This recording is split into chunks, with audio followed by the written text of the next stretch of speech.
Hi, everyone. This is Baltimore City Council Ways and Means Committee. We are here today for local 911 telephone fee revision for the purpose of revising the local 911 telephone fee and providing for a special effective date. My name is Eric Costello. I'm the councilman for the 11th District and chair of the committee.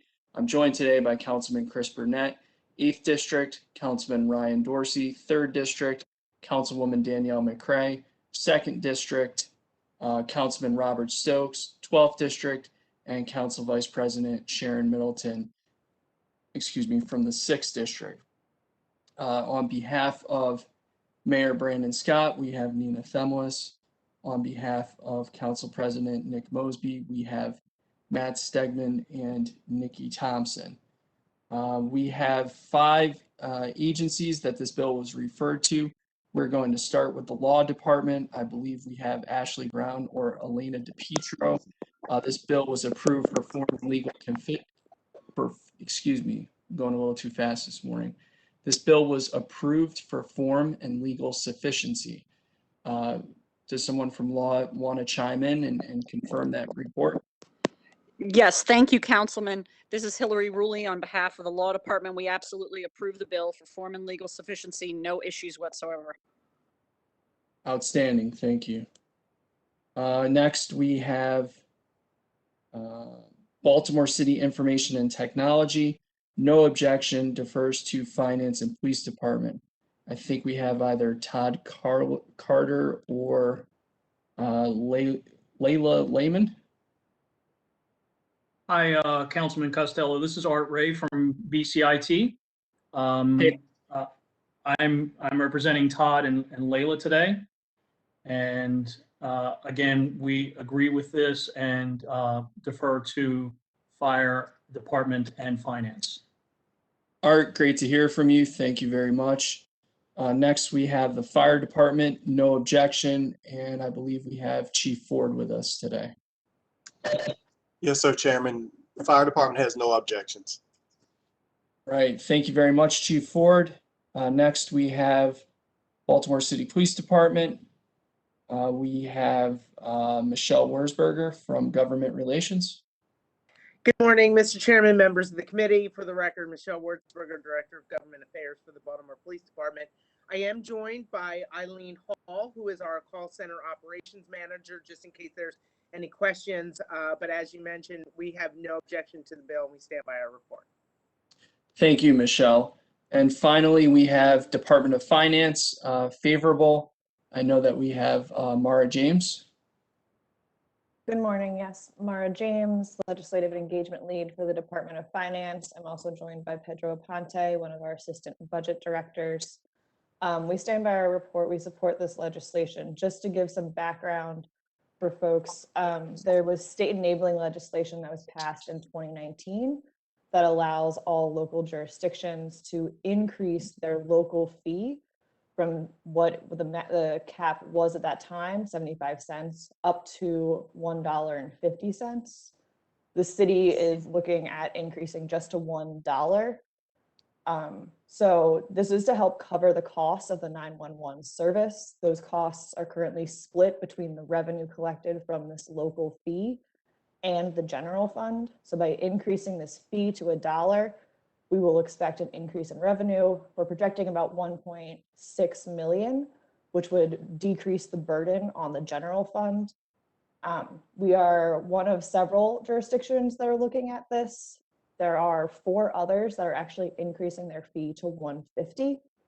Caroline County, Carroll County, Garrett County, and Worcester.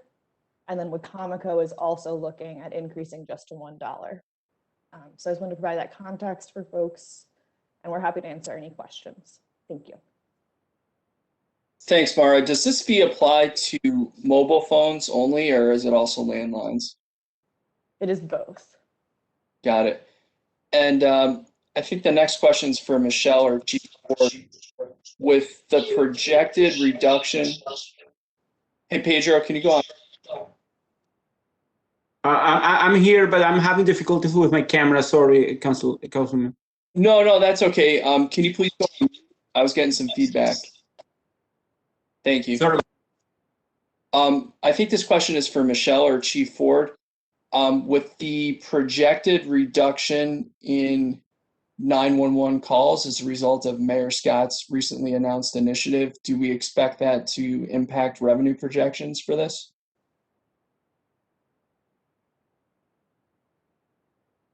I'm sorry, I don't have an answer for that, Mr. Chair. Okay, that's okay. If I can step in, Mr. Chair, the fee is applied on the phone bill monthly, and so it's Oh, not, and it's per line, so it's not based on actual call volume. It is just something that is applied across the board. that was a dumb question on my part. Thank you for explaining that. So that's No very. worries. Colleagues, any other questions for the agencies?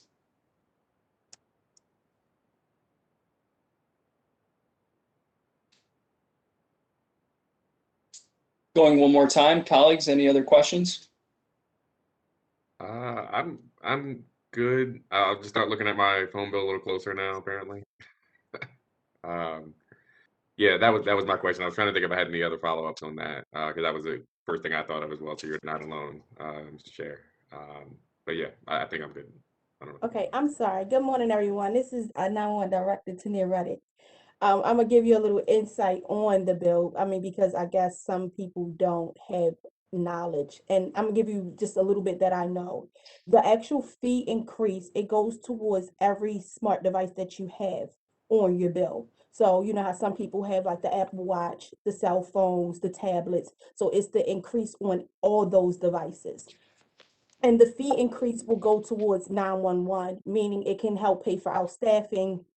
It can help pay for some of the things inside the center, can pay for like our technicians, those things that the fee will go towards. So like Finance said, it doesn't have anything to do with the call volume itself. It has everything to do with the devices that everybody who's in Baltimore City that has a cell phone bill that's registered under Baltimore City has, and we will get that money and it goes towards the center.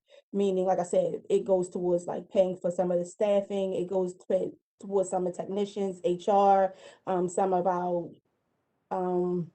like our normal wear things that we use, equipment, those type of things is what we can use that 911 fee money for.